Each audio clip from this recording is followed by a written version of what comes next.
Hi, I'm Anne Marie, and thank you so much for joining me today. Remember that if you are not able to listen or watch the video today, you can always go to the archives and watch it later. YouTube is also able to be seen later, and today is the third Wednesday of the month, and that is my day for Annie's Angels. Now, one of the angels I want to introduce you to goes back to my old days when I used to go to this awesome coffee house called Abner Bell's. And there was this gal standing behind the counter. You know how when they say cheers, everybody knows your name? She always knew everybody's name. It was pretty amazing. And that was only about 2 times that I was there, and she knew my name. And she was the kind of farm style, warm love that made you want to go back and back and back and back for coffee. And anyway, I got to know her through the years, and she has grown to be like a sister to me. But I have also seen her go through a lot of changes, and one of them is gluten. And I am one of those people, I know, probably like some of you, that go, okay, we have the paleo diet, we've got the South Beach diet, now we've got the gluten-free diet. But it wasn't until I listened to Karen's story that I realized how serious this was. And it wasn't just about getting skinny at all. It was about real results and from real catastrophes. So with that, I'm going to introduce you to Karen James. And she is the also the producer of Salted Grace. Hey, Karen, how are you today? Good. How are you? Thanks for the kind words. Oh, well, you deserve them. And I always say that you made my transition to coffee and Storm Lake, Iowa, as something that was a lot more comfortable and doable. So, anyway, Karen, tell me, what is with the changes that happen to your body? I want to start without what is gluten? Gluten is the protein in wheat, barley, and rye that makes your bread dough elastic, so it rises. That's due to yeast, but it makes your bread dough the softness that it gives it. Okay. And it doesn't like my body. Well, how did you discover that there were issues with you? I came down with a rash on my neck, and this was about 2.5 years ago. And I could not get rid of it. No matter what I tried, it was there, and it kept getting worse and spreading. So I did the Google search for a rash on neck, and everything that looked like my rash said gluten rash, gluten I rash. wonder I wonder if So I Bill did. would. Okay, let me just a minute. Bill, could you now it started with your hands, didn't it?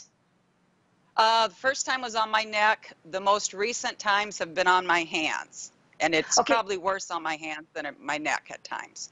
why don't we start out with do you have picture 5, Bill? That would be of her neck.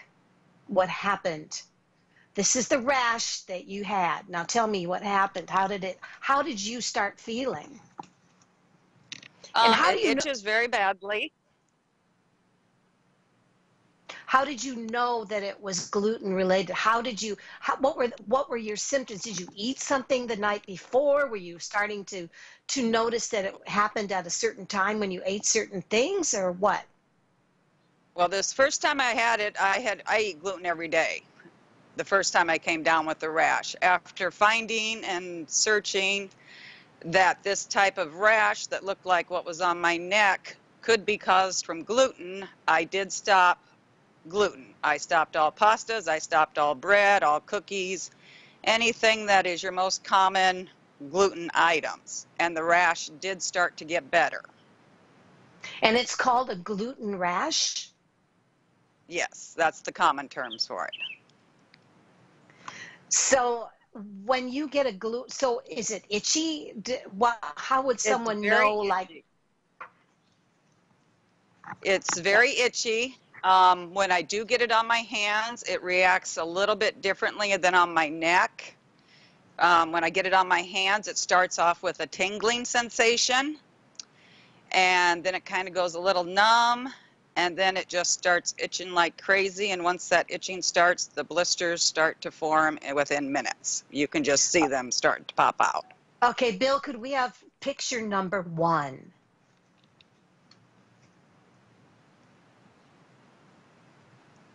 So this is when you started to get it between your fingers then first? Yeah. Yes, and this is probably after a couple days. This picture is after the blisters have popped, and actually this is starting to heal. Once the blisters pop and it starts to dry and crack, that is actually the beginning of the healing stages. But that can take a long time to heal. Well, so, okay, Bill, could you do picture number 2, please? So when you started to get this, was this also in your healing stage, or what was this?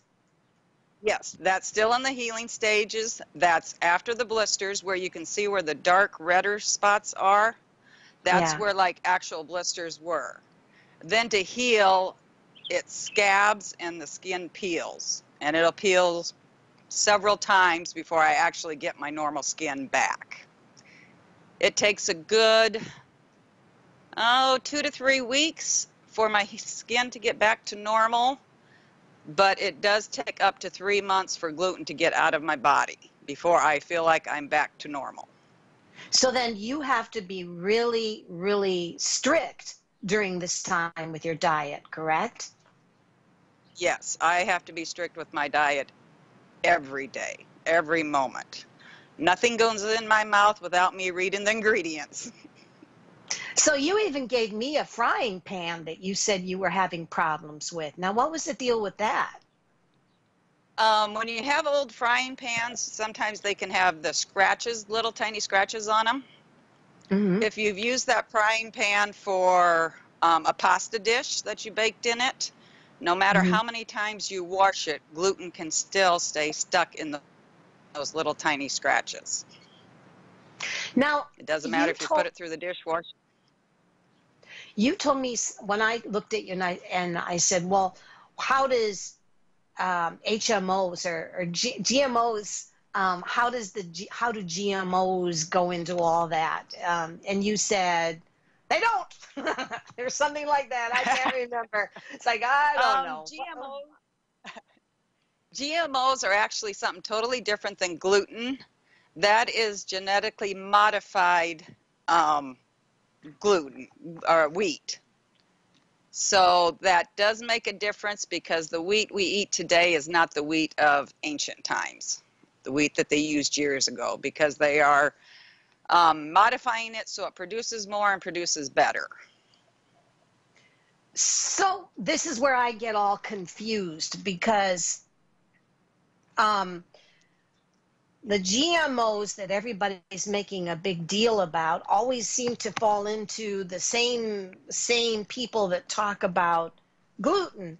But what you're saying is that GMOs are not related, that it's a totally different thing. Not And necessarily. see, that's where I get all Not messed up. necessarily. Yeah, GMOs are something different than gluten, but it's the processes of the wheat that makes it more difficult for our bodies to digest. Okay. So after you discovered your issues, you also found out that your husband was having a lot of issues that were similar, right? Yes, he's had issues for years, and he was tested for gluten before I realized that I had gluten issues, and his test came back negative for gluten. After myself dealing with the gluten issues, I started to suspect that a lot of his issues are due to gluten also. And then that comes in denial. Everybody that finds out they have a gluten issue goes through a denial phase that they just can't believe that they're having issues with gluten. I've eaten it all my Because life. why would it Can't. why would it have yeah, exactly. Why now? Why all of a sudden? And that's why a lot of people go, well, how can this be? Gluten-free diet, and everybody's like scratching their head, going, they've been eating spaghetti for years and they never had a problem, and now they're having a problem with eating my spaghetti. And so, but it can happen at any time, right? Yes, it can. Yep. It can happen at any time. It Like an can be allergy. hereditary. Yes. Did your father ever have these problems? He did. I honestly don't know. I do suspect that one of my parents did have it, if not both, just for the fact that my mom would often itch her hands for no reason, and my dad often had sores on his legs for no reason. So do I know whether they had it or not? I have no idea. But I suspect that one of them, if not both of them, had some issues. Nobody talked about gluten back in those days, so they wouldn't know. Nope, they didn't. So what what is cross-contamination? Cross-contamination would be, let's say you decided you wanted to make me some gluten-free cake. So you buy a gluten-free cake mix and you bake that cake in your pan that you have baked lasagna in, and you've baked your own cakes in, and whatever pasta casserole or whatever that you've used that pan before. If you bake that gluten-free cake mix in that pan, there's chances that it can be cross-contaminated from, like, same with your frying pan, the scratches in it. Or let's say you're making me a gluten-free recipe from scratch, and you bought some gluten-free flour for me, and you dig into, let's say, the sugar. You need to add the sugar. You've used your cup in your regular flour mixture, and then you go to add it to scoop the same cup with the sugar. That's cross-contaminated because now you have your regular flour inside your sugar. It takes very, very little to get for me to break out. Cross-contamination can be... Which is why it's so hard for you to go out to eat, right? Yes. An example would be going out to eat is French fries. Potatoes are gluten-free. But if the French fries at a restaurant are fried in the same oil as your breaded cheese sticks, your breaded mushrooms, my French fries are now cross-contaminated because they have the chance of having the breadcrumbs from the other items on them. Wow. So it's very tricky. My picture is frozen. I think I'm having a gluten attack because my picture just froze. And I'm in slow motion. Yeah. So I look very perplexed. It's if I so if I you know, I know you said that sometimes it can be very frustrating when you're around other people that don't understand why you have to be so careful. And I imagine a lot like what anybody goes through when they have a huge diet change. Somebody all of a sudden goes in to get gastric surgery, and suddenly they can only eat tablespoons instead of huge amounts of food at the buffet. Or in your case, you can't eat anything because at least with going out to eat in a casual setting, because it's too much cross-contamination. How do you know you can trust people that say that they are serving you gluten-free food if you know that possibly, they're not serving you the gluten, but they're serving you the same pan that they cooked things in, right? For other people. Correct. I always tell people I don't do this to be rude, but I cannot take the chance. There's a couple people out there I thoroughly trust to cook me something gluten-free, because I know they will clean everything in their house. They will not have flour in the area when they make me something. They will wash their counters 2 or 3 times before they even begin to make me something. But I just tell them I don't mean to offend them, but I just cannot take the chance. With it taking 3 months for me to Right. heal from a gluten outbreak, I just can't do it. It's the worst itching rash you'll ever have. Wow. And is it painful? Yes, it can be painful, especially when it Is gets it to that painful? cracked stage. Mm-hmm. I'm going to have you explain, you know, is gluten-free, well, basically you've already said so, but why don't you give some tips on how it can heal faster? I'm going to log off and log on and get a moving face again, okay? So that we're going to give Okay. you full screen here. Mr. Bill, give her a full face. Mr. Bill, are you out there? There you go. So maybe you could explain that, and I'm going to log off and log on. Go ahead. Tips Um, and tip, maybe some recipes. tips on for me to heal faster. The best thing for me to do is to get the gluten out of my body as fast as possible. The longer it sits in my body, the worse reactions I'm going to have and the longer it's going to take for me to heal. So I need to eliminate that from my body. And by doing that, I do take supplements that help me go to the bathroom better. I do kind of like a fasting, I would say, where I will only eat fruits, vegetables, and smoothies for 2 or 3 days until I feel like I'm back to normal with my digestion. Lots of liquids. Those are my main tips. Also, I will use essential oils on my skin. I will try to make my pH balance in my body more alkaline. I can do that by taking some supplements or by drinking lemon water, apple cider vinegar.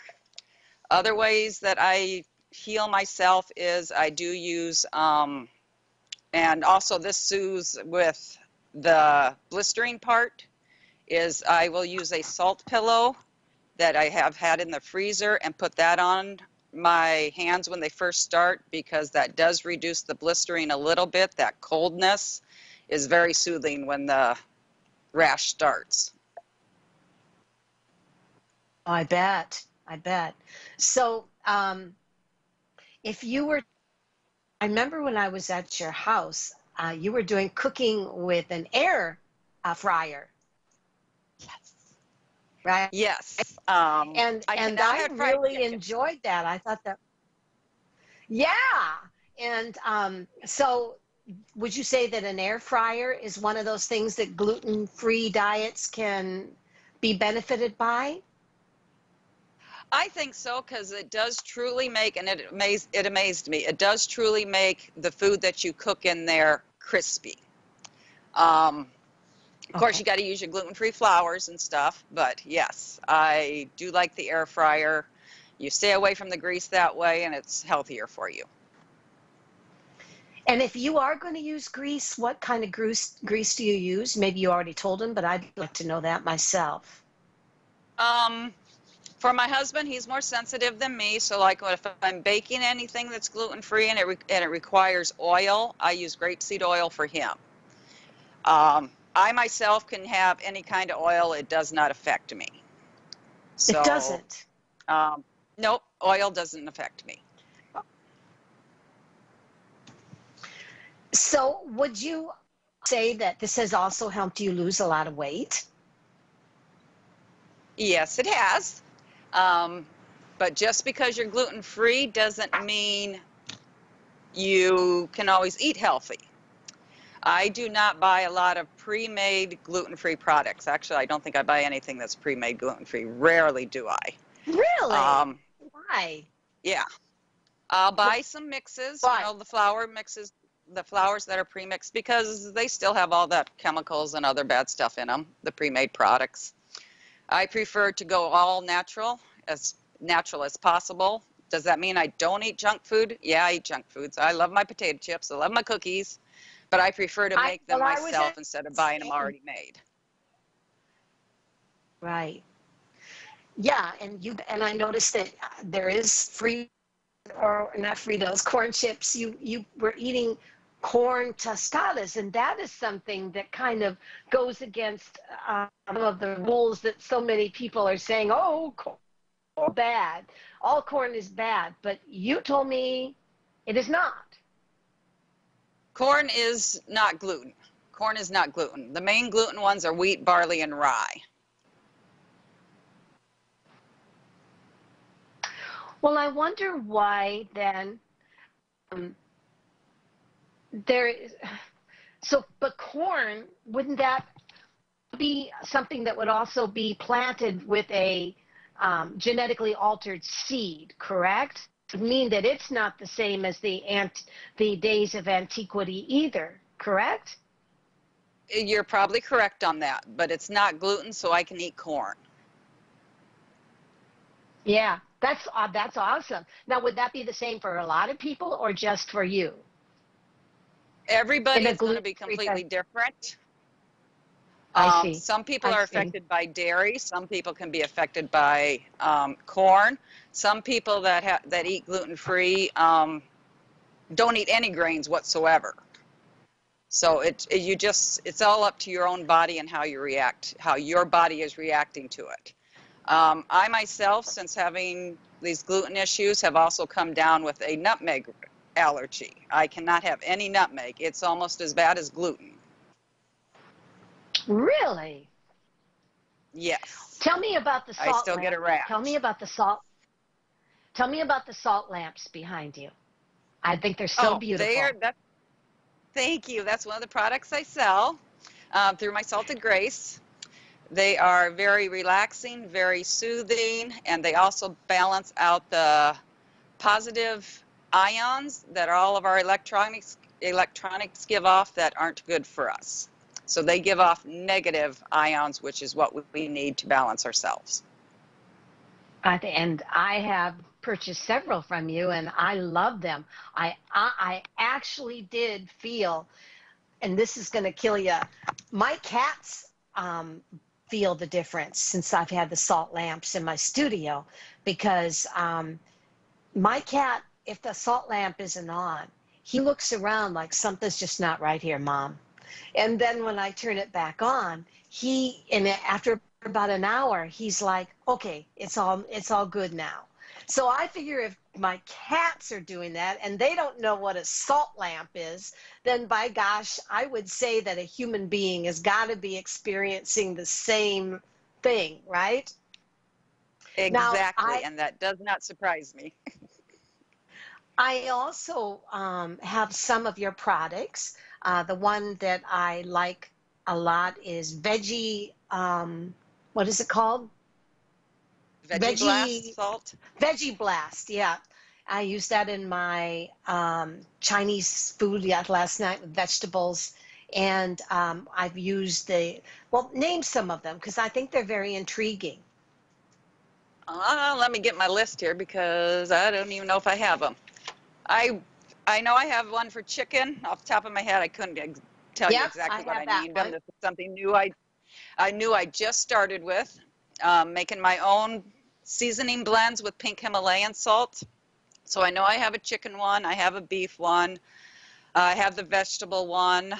I believe there's a barbecue one, Yes, there is. a pork one, Mhm. and I'm not for sure. I think I've came up with 6 of them. And then I have an all seasoning one that I do too that would be similar to your Lowry's salt. Mhm. But it'll have pink Himalayan, made with pink Himalayan salt instead of your regular salt. So, Karen, how does a down home farm girl turn into a spiritualist like you? I have no idea. It's kind I of never like thought a I'd be this way. transformation. Here Quite you different are from the person surrounded you by first salt met. lamps and gluten. But, I would say that the most intriguing thing about all of this is that when I was staying with Karen. Her sister brought me over there. I have a tendency to get inflammation sometimes. And I noticed that after being on I felt like I was on a gluten-free retreat. Muffins were different, everything was different, and but by gosh, I felt the inflammation in my body left. And I thought that was really intriguing, that perhaps a lot of this is also very complementary to people who may have inflammation in their joints, arthritis, things that can be also maybe, who knows, triggered by gluten. Who knows what all the repercussions, all the different things that are being affected by, gluten, and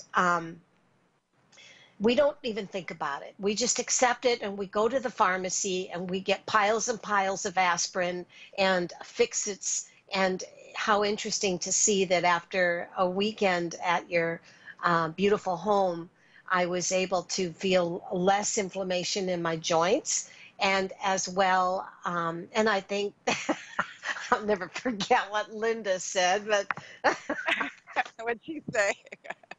she says, every time I leave Karen's, I can poop a lot better. So, so I don't know. Sorry, Linda. She's probably killing me right now. But I think You got to get it out of your body. yeah, well, I think that there's just a lot of, first of all, we live in a society where poop is talked about all the time now, so I don't feel so bad saying that word. But the thing is, um, sorry, Linda, but it's also just the feeling that my inflammation went much calmer. She was much calmer. You are having much better results. Jeff is having better results. How can anyone not take seriously the fact that we finally are living in a society where what we eat is taking its toll on our bodies? And no wonder, who knows whether you're 18 or you're 38 or you're 48 or you're 88, at some point your body finally says, I can't take it anymore. And then it just breaks out. And so I'm going to have Bill one more time go through the pictures. The first picture, if you guys are experiencing any of these symptoms like Karen, Mr. Bill, how about that? Those little things. My husband gets these things, the rashes between his fingers. And he's one of these guys that will demolish bags of potato chips and things like that in one sitting, So, and number two, looking if you have sores like this that are healing, then cracking, and healing, then cracking, maybe you need to take her a little more serious. Number three, Mr. Bill, and look at this. I don't even see Look this at that as your swollen hand. Oh my gosh, your hand. And that's Now a looking at gluten. that picture, yes, that's inflammation and swelling in my hand. And I'll tell you, one of the ways I can tell the gluten is almost out of my body is when I can get my wedding ring back on. Wow. It's still a little tight. Last time I was glutened was the weekend after Valentine's Day. And I believe it was from flavored potato chips that have been cross-contaminated. But I can get my wedding ring on, but it's still a little tight. So that was the middle of February, and I'm still suffering just a little bit. And you have very pretty hands. So I don't know whose hand this is, but if it's yours. I know it. I can't believe that's my hand either. And number four, Mr. Bill, please. This was your arm. This would be the gluten rash. This one is actually a combination of my nutmeg allergy and gluten both. Wow. It's like a high-like reaction. And the last one was number five, your neck. And you can see the little breakout points, the little pimples or whatever that is. Yep. And those pop open, and then you start to itch, and hello, gluten rash. Yes. It's a horrible itching, horrible itching. I just can't explain how bad it is. You can't not control it because you have to itch it. Wow. Well, It takes you know lots of what, control. Karen, thank you so much for being with us today. And I told you that I just put you under the spotlight for half an hour, and I'll be true to my word. So I do want to say that if anyone wants to contact Karen for some of more tips or for some more about her products, where can they contact you, Karen? www.facebook.com/salted grace. So just search Facebook for Salted Grace and I'll be there. And she'll be there, and she'll give you the same kind of farm style love she gives everybody else. So, Karen, you, My and thank best. you for being with us. Yeah. See you later, girlfriend. Bye-bye. Okay, love you. Bye.